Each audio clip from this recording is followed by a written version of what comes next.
Hello friends, आज हम लोग मराठी आंतर भारती इयत्ता 10वी का लेसन नंबर 3 अनाथांची आई इसका एक्सप्लेनेशन स्टडी करेंगे। अनाथांची आई यानी अनाथ लोगों की माँ। इसकी ऑथर है सिंधुताई सपकाळ, जो मराठी की एक बहुत फेमस सोशल वर्कर है जिन्होंने गरीब अनाथ लोगों के लिए बहुत काम किया है। तो इस लेसन में क्या है, प्रस्तुत पाठात लेखिकेची प्रतिकूल परिस्थिती थी शिक्षणाची प्रचंड जिद्द दिसून येते। तो इस प्रेजेंट लेसन में लेखिका, जो खुद सिंधुताई सपकाळ ही है, उनकी प्रतिकूल परिस्थिति थी। प्रतिकूल यानी अनफेवरेबल कंडीशंस में भी शिक्षणाची प्रचंड जिद्द, सीखने की बहुत ज़्यादा जिद, ये हमको देखने को मिलती है। तो मी सिंधुताई सपकाळ, अब लेसन शुरू हो रहा है, वो खुद अपना इंट्रोडक्शन करा रही है कि मैं सिंधुताई सपकाळ। यहाँ उनका फोटो भी दिख रहा है। मला लहानपणी सगळेच चिंदी म्हणत। बचपन में मुझे सब चिंदी कहते थे। उनका घर पे पेट नेम था चिंदी। चिंदी अभिमान साठे, ये उनका पूरा नाम है। माझा जन्म 14 नोव्हेंबर 1948 रोजी नवरगाव फॉरेस्ट येथे झाला। मेरा जन्म 14 नवंबर 1948 को नवरगाव फॉरेस्ट यहाँ हुआ। माझ्या वडिलांना अन्याजी म्हणायचे। मेरे पिताजी को लोग अन्याजी कहते थे। आमचं घर छोटासा, हमारा घर छोटा सा था, पण छान होता, लेकिन बहुत अच्छा था। अंगनात गुरं गाई म्हशी होत्या। हमारे घर के आंगन में गुरं यानी बैल और गाई और म्हशी यानी भैंस, ये सब होती थी। मी रोज म्हशी घेऊन शाळेसमोरून जात असे। मैं रोज भैंस लेकर स्कूल के सामने से जाती थी, यानी इनका एक काम था भैंसों को संभालना। त्या शाळेचं नाव होतं बुनियादी ग्रामशाला पिंपरी मेघे, आरवी रोड, जिला वर्धा। उस स्कूल का नाम बुनियादी ग्रामशाला ये था, और आगे ये उसका एड्रेस दिया है, वर्धा ज़िले में थी। शाळा म्हणजे एक भला मोटा हॉल होता।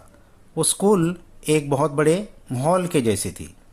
धान्य ठेवायला गोडाउन बांधतात तसा, यानी फूड ग्रेन्स रखने के लिए गोडाउन बनाते हैं, इस तरीके का एक लंबा सिर्फ एक हॉल था बस।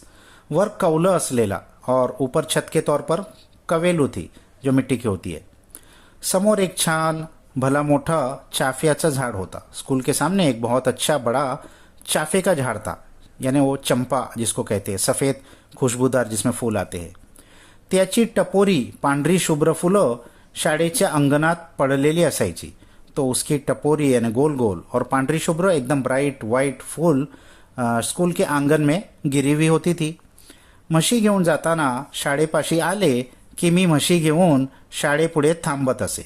भैंसों को लेकर मैं स्कूल के पास पहुंचती थी, तो उन भैंसों को लेकर मैं स्कूल के सामने रुक जाती। शाळेत जाणाऱ्या मुली चांगले कपडे घालून वेणी फणी करून शाळेसमोर खेळत असायच्या। स्कूल में जाने वाली लड़कियां अच्छे कपड़े पहनकर और अच्छे से चोटी वोटी बनाकर स्कूल के सामने खेलते रहती थी।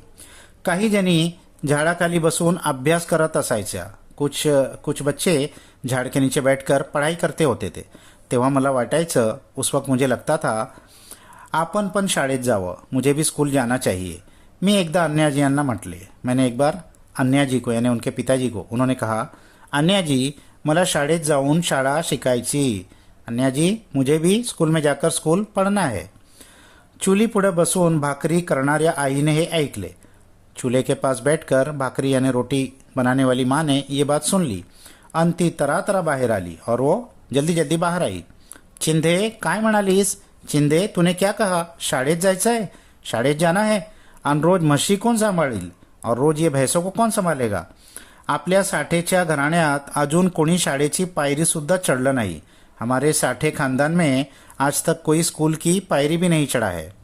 आणि शाळेत जायचं म्हणती शहाणी, और तू कह रही है स्कूल जाना है शहाणी। अन्याजी आईचं ऐकत होते। अन्याजी यानी इनके पिताजी माँ की बात सुन रहे थे, पण काहीच बोलत नव्हते, लेकिन वो कुछ जवाब नहीं दे रहे थे। मी रडायला लागले, मैं रोने लग गई, पण माझं कोणी ऐकत नव्हता, लेकिन मेरा कोई सुन नहीं रहा था। माझे वडील म्हणाले, मेरे पिताजी ने कहा, गप्प बस, चुप हो जाओ। त्यांना कोणी रडलेलं आवडत नसे, उनको कोई रोते हुए अच्छा नहीं लगता था। माझे वडील अभिमान साठे नावाप्रमाणेच अभिमान वाटावा असे ते होते। मेरे पिताजी अभिमान साठे, उनके नाम के तरह ही अभिमान वाटावा, अभिमान यानी गर्व फखर महसूस हो, ऐसे ही वो थे, इतने अच्छे थे। दुसरे दिवशी ते मला शाळेत घेऊन गेले. दूसरे ही दिन वो मुझे स्कूल में लेकर गए. त्यांनी माझं नाव शाळेत घातलं. उन्होंने मेरा नाम स्कूल में डाल दिया, ॲडमिशन करा दिया. वयाच्या 9व्या वर्षी मी या शाळेत गेले और उम्र के 90 बरस मैं स्कूल में गई, यानी थोड़ा लेट गई. गावातलेच वांदिले गुरुजी मुख्याध्यापक होते. हमारे गांव के ही वांदिले गुरुजी स्कूल के मुख्याध्यापक यानी प्रिन्सिपल थे.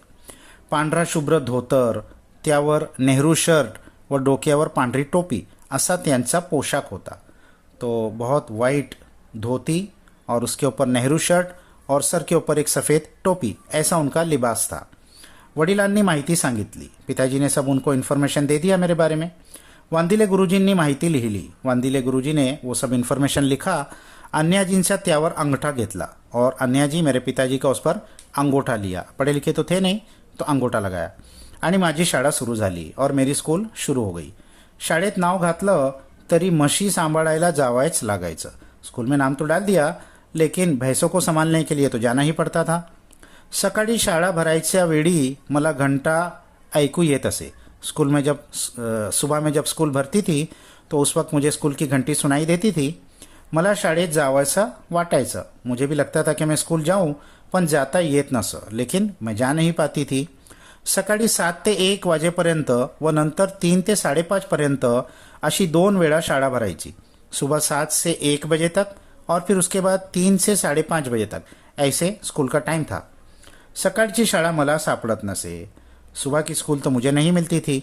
म्हशी चरायला गेलं की शाळेजवळ खालच्या बाजूला जो छोटा डोह होता, भैंसों को चराने में जब जाती थी तो स्कूल के पास नीचे के बाजू में एक छोटा डोह था. डोह यानी एक गड्ढा होता है बड़ा, जिसमें पानी भरा हुआ होता है. त्यात म्हशी डुंबत बसत. उसमें भैंस जाकर डुबकियां लगाती थी. भैंस पानी में चले जाती है तो वो आराम से वहाँ बैठे रहती है. मग मी तास 2 तास निवांत होत असे. तो मैं घंटा 2 घंटा फ्री हो जाती थी. तेव्हा शाळेचा राहिलेला अर्धा वेळ मी पाटीच्या फुटका तुकडा आणि फाटका पुस्तक घेऊन शाळेत जात असे.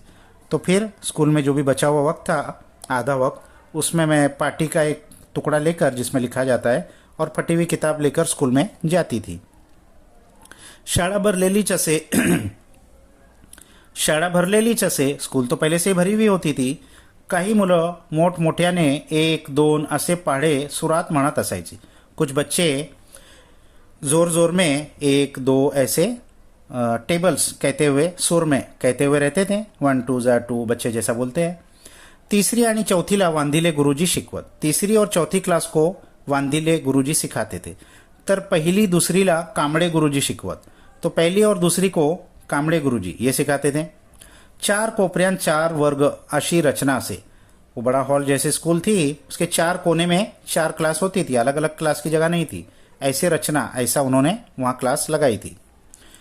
मी वर्गात गेले की मुलं मुली म्हणत. मैं जैसे ही क्लास में जाती थी तो बच्चे बच्चियाँ कहते थे, गुरुजी चिंदी आता शाळेत आली बघा.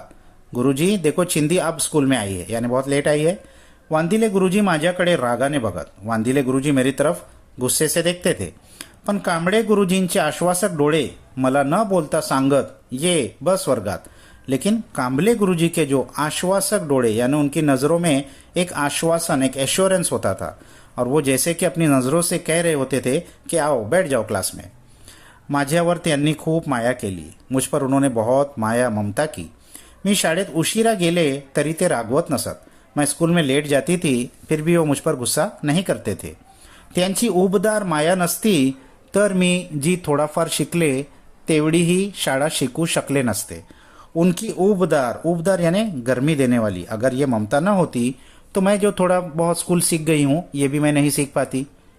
आयुष्याच्या वैरान वाळवंटात जशी सावली असावी तशी मला गुरुजींची माया वाटायची. जिंदगी के वैरान यानी वीराने में, वाळवंटात, वाळवंट यानी डेजर्ट, रेगिस्तान में जैसी सावली असावी, जैसा कि कोई छाया हो, ऐसी मुझे गुरुजी की माया लगती थी. यानी इतना अच्छा उन्होंने मुझ पर माया की. गुरुजी पाटीवर ग म असं लिहून देत. गुरुजी मुझे पाटी पर ग म ऐसे अल्फ़ाबेट्स लिख के देते थे. परत परत लिहायला सांगत और उसको बार बार लिखने कहते थे. ते विचारत, तू जेवलीस का, और मुझसे पूछते थे तुमने खाना खाया क्या. मला काय बोलावं ते कळत नसे. मुझे क्या जवाब दूँ ये समझ नहीं आता था. क्योंकि ये खाना नहीं खाई होती थी लेकिन बताती नहीं थी। शाळेची घंटा झाली, स्कूल की जब मिडिल की घंटा बजती है रिसर्च की सर्व मुले मुली जेवायला बसत, तो सारे बच्चे बच्चियां खाने के लिए बैठ जाते थे। मी त्यांच्या तोंडाकडे बघत बसे, मैं उनके चेहरे की तरफ देखते रहती थी, यानी इनके पास कुछ नहीं होता था। पोटात भूक लागलेली असे, पेट में तो भूक लगी हुई होती थी। मुले मुली जेवण करून खेळायला गेल्या, बच्चे बच्चियां खाना खाकर खेलने के लिए चले जाते थे की मी लाडूचा तुकडा, भुरका, गुळाचा खळा, जिलेबीचा तुकडा मातीतून फुलात उचलून ठेवत असे। तो फिर ये क्या करती थी कि उनका खाते हुए जो गिर जाते थे टुकड़े खाने के, जैसे कोई लड्डू का टुकड़ा गिर गया, कोई भुरका या गुड़ का कोई टुकड़ा, जलेबी का कोई टुकड़ा, ये सब ये उठा उठा के फूल के अंदर रखती थी।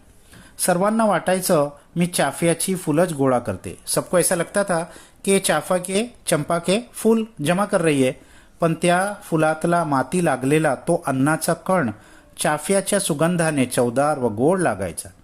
लेकिन उस फूल के अंदर जमा किया हुआ मट्टी लगा हुआ वो जो खाने के छोटे छोटे टुकड़े होते थे, वो चाफे की उस सुगंध खुशबू की वजह से और चवदार और टेस्टी और मीठे लगते थे। त्यावर घोटभर पानी पिऊन मी वर्गात बसायची, उसके ऊपर घुटभर के पानी पी के मैं क्लास में बैठ जाती थी। कधी कधी मशीनमुळे दिवस दिवस शाळेत जाता येत नसे, कभी कभी तो भैंसों के वजह से दिन भर मुझे स्कूल जाने नहीं मिलता था। आमच्या चिखलदऱ्यात भराडी नावाची एक वनस्पति येते। हमारे चिखलदरा ये उस इलाके का नाम है, अमरावती जिले के, जहाँ बहुत अच्छा ठंडा इलाका है। वहाँ भराडी नाम के एक प्लांट उगता है। चांगलं तळहाता एवढा मोठा पान असतं, उसका जो पत्ता होता है वो हाथ के बराबर होता है, थोड़ा बड़ा होता है। त्याला खाली एक काटा असतो, उसके नीचे एक काटा भी होता है बड़ा। त्या भराडीचा काटा हे माझा पेन, वो भराडी का जो काटा होता था वो मेरा पेन होता था। वो भराडीचा पान ही माझी कागद असे और वो भराडी का जो पत्ता होता था वो मेरा कागज होता था। म्हशी मागे जात जात अ आ ई ई उ ऊ अशी अक्षरं लिहिणं मी शिकू लागले। भैंसों के पीछे जाते जाते वो कांटे से पत्तों के ऊपर अ आ ई उ ऊ ऐसा अक्षर मैं लिखते जाती थी। असं निसर्गाच्या सोबतीनं लिहिलं म्हणून शिकलेलं कधीच विसरता नहीं आलं। इस तरीके से मैंने नेचर के साथ में रहते हुए लिखा सीखा, तो जो भी मैं सीखी थी वो कभी मैं भूली नहीं, हमेशा याद रहा। अशी हाफ टाइम शाळा करीत करीत मी 4थी पर्यंत आले। ऐसी हाफ टाइम स्कूल करते करते मैं 4थी क्लास तक आ गई। गोपुरीला केंद्र शाळा का काय होती, गोपुरी एक जगह का नाम है, वहाँ इनकी सेंट्रल स्कूल थी। तिथे 4थीची परीक्षा होती, वहाँ 4थी की एग्जाम था। मी पास झाले, मैं उस एग्जाम में पास हो गई। शाळेत रिझल्ट आणायला गेले, स्कूल में मैं रिझल्ट लाने गई तर वांदिले गुरुजी म्हणाले, तो वांदिले गुरुजी ने कहा, चिंधे तू पास झालीस, चिंधे तू पास हो गई। आता चिंधी नावाची चिमणी उड़ून जाणार। अब चिंधी नाम की ये जो चिड़िया थी ये उड़ जाएगी, यानी अब चले जाएगी, स्कूल खत्म हो गई। मी तो कागद घेऊन बाहेर पडले, मैं वो कागज लेकर बाहर आई, पण पुन्हा वळून वळून शाळेकडे पाहत होते। लेकिन बार बार वळून वळून यानी मुड़ मुड़ कर मैं स्कूल की तरफ ही देख रही थी। त्या भिंतीवर चुनियाने लिहिलेली, स्कूल की दीवार पर चूने से लिखा हुआ बुनियादी ग्रामशाळा पिंपरी मेघे, ये जो नाम लिखा हुआ था स्कूल का, ही अक्षर पुसट पुसट होत होती। ये जो लिखा हुआ था ये अल्फाबेट्स वर्ड्स ये आहिस्ता आहिस्ता धुंधले हो रहे थे। त्यावरची शाई आसवांच्या त्या पाण्यात कागदभर पसरत होती। उसके ऊपर की जो स्याही थी वो मेरे आंसुओं की वजह से कागज पर फैल रही थी। अशी माझी शाळा, ऐसी मेरी स्कूल थी। माझं लग्न झाल्यावर सासरी माझा छळ होण्याची जी कारणे आहेत, अब ये आगे अपनी जिंदगी का बता रही है, ये तो बचपन का हो गया। शादी के बाद क्या हुआ, मेरी लग्न यानी शादी होने के बाद सासरी यानी इनके ससुराल में माझ्या छळ होण्याची, छळ यानी इनके साथ जो बुरा सुलूक हुआ उसकी जो रीज़न था वो क्या था। त्यांपैकी एक कारण म्हणजे माझी शुद्ध भाषा। उसमें का एक रीज़न तो ये था कि मेरी भाषा शुद्ध थी, यानी अच्छी मराठी बोलती थी क्योंकि स्कूल में पढ़ी हुई थी। दूसरा कारण माझा वाचन, और दूसरा रीज़न था मेरा वाचन, रीड करना। इनको रीड करना बहुत पसंद था। माझ्या सासरी शिक्षणाचा गंधही नव्हता। मेरे ससुराल में शिक्षण की कोई बू भी नहीं थी। जैसे इनके घर वाले थे वैसे इनके ससुराल वाले थे, कोई पढ़ा लिखा नहीं था। सासरचे लोग अशिक्षित, अक्षर शत्रुज, ससुराल के लोग अशिक्षित यानी पढ़े लिखे नहीं थे। अक्षर शत्रु यानी जैसे कि अल्फाबेट के दुश्मनी, इलिटरेट, बिल्कुल पढ़ना लिखना नहीं जानते। त्यांना काहीही वाचता येत नसल्यामुळे उनको कुछ भी रीड करणे नाही आता था, इसलिए त्यांच्या समोर मी वाचायला कागद हातात घेतला. उनके सामने मैं रीड करने के लिए अगर कागज हाथ में लेती थी कि त्यांच्या कपाळाला आठ्या पडायच्या, तो उनके कपाळ यानी उनके माथे पर आठ्या पडायच्या यानी बल आ जाते थे, यानी उनको गुस्सा आ जाता था. पुढे पुढे मी चोरून वाचायला लागली, तो इसीलिए आगे फिर मैं चोरी चोरी रीड करने लगी. वाहन सामानाचे कागद चोडामोडा करून उंदीर घुशीच्या बिळात ठेवायला लागले. वाहन सामान यानी जो किराने का सामान घर में आता था, उसके साथ जो बिल विल या जो भी कागज पूड़ी उड़ी आती थी, उसको चोड़ा मोड़ा कर कर उंदीर घुशी यानी चूहे के बिल में वो जाकर रखती थी छुपा कर. एकदा गदिमांची एक कविता छापलेला एक कागद सापडला. एक बार गदिमा ये मराठी के एक बहुत फेमस पोएट है, उनकी कविता छपा हुआ एक कागज मुझे मिला. तो उनकी कविता की 2 पंक्तियां उस पर लिखी हुई थी. माऊलीच्या दुग्ध परी आले मृगाचे तुषार, भुकेजल्या ताण्यास तोंड पसरी शिवार. तो माऊलीच्या दुग्धापरी, माऊली यानी माता, दुग्ध यानी दूध, आले मृगाचे तुषार, माँ के दूध के जैसा आया मृगाचे तुषार, तुषार यानी बारिश की बूंदे. भूकेजलेल्या ताण्यासम तोंड पसरी शिवार, तो भूखे बच्चे की जैसा ही अपना मुंह फैला रही है शिवार यानी खेत. यानी खेत में जब बारिश होती है तो वो जैसे कि बच्चा दूध पीने के लिए मुंह खोलता है, इस तरह खेत अपना मुंह खोल रहे हैं उन बारिश के लिए. ये इनकी पोइट्री की 2 लाइन है. मी वाचनाची भुकेली होतीच, मैं तो पढ़ने की बहुत भुकेली थी ही, मुझे बहुत शौक था. गदिमांच्या या ओळी मला भुरळ घालत होत्या. गदिमा पोएट की ये जो पंक्तियां है ये मुझे भूरड़ घाल रही थी. भूरड़ घालने मराठी का मुहावरा है, वाक्प्रचार है कि बहुत अट्रैक्ट करना, मोहित करना. त्या दिवशी घरात बरीच गर्दी होती. उस दिन घर में बहुत गर्दी थी, बहुत लोग थे. त्यामुळे घरापासून दूर जाऊन एका मोठ्या दरात बिळात तो कागद ठेवला. तो घर से थोड़ा दूर जाकर एक बहुत बड़ा बिल था, उसमें उस कागज को मैंने छुपा कर रख दिया. मात्र हाताला मुंगूस चावला, लेकिन हाथ में मेरे मुंगूस ने काट लिया. कवितेतील मृगाच्या तुषारांवर माझ्या रक्ताची धार सुरू झाली. तो उस पेज के ऊपर जो कविता लिखी हुई थी उसमें मृगाचा तुषार जहाँ आया था यानी बारिश की बूंदे जहाँ आई थी, उस पर मेरे खून की बूंदे गिरने लगी. जणू माझ्या अडचणींवर माझ्या ज्ञानतृषेचा अभिषेक झाला. जैसा कि मेरे अड़चनी, मेरे ऑब्स्टेकल्स जो आई थी पढ़ने के रास्ते में, उस पर मेरी ज्ञान तृषा नॉलेज की मेरी जो प्यास थी उसका अभिषेक हो गया. अभिषेक यानी वो मूर्ति के ऊपर लोटा होता है जिसमें टप टप पानी गिरता होता है, तो इसी तरीके से इनके खून की बूंदे उस पेज पर गिर रही थी. मला वाचनाची इतकी आतून ओढ का असावी, मुझे रीड करने की इतनी अंदर से ओढ, इतनी तीव्र इच्छा क्यों होनी चाहिए. मी प्रवाहाच्या उलट वाहत असल्यामुळे मला हा त्रास होत होता. मैं प्रवाह फ्लो के उल्टे डायरेक्शन में जा रही थी, इसीलिए मुझे इतनी तकलीफ हो रही थी. यानी कोई पढ़ा लिखा नहीं है और इसमें मैं पढ़ने की कोशिश कर रही हूँ, तो मुझे बहुत तकलीफ आ रही थी. मी प्रवाहात झोकून दिलं नाही स्वतःला. मैंने अपने आप को प्रवाह में झोंक नहीं दिया, यानी जो जैसा सब है वैसे ही मैं भी हो जाऊं, ऐसा मैंने नहीं किया. मला सापडलेली शिक्षणाची अनोखी पाऊलवाट ठेच काढत रक्तबंबाळ होत मी चालत राहिले.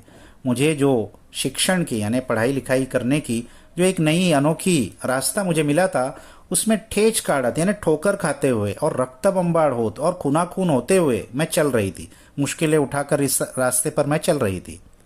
एका रात्री घरच्यांनी घराबाहेर काढलं. एक रात मुझे घर वालों ने घर से बाहर निकाल दिया, गावाबाहेर पाठवून दिलं, गाव से भी बाहर निकाल दिया.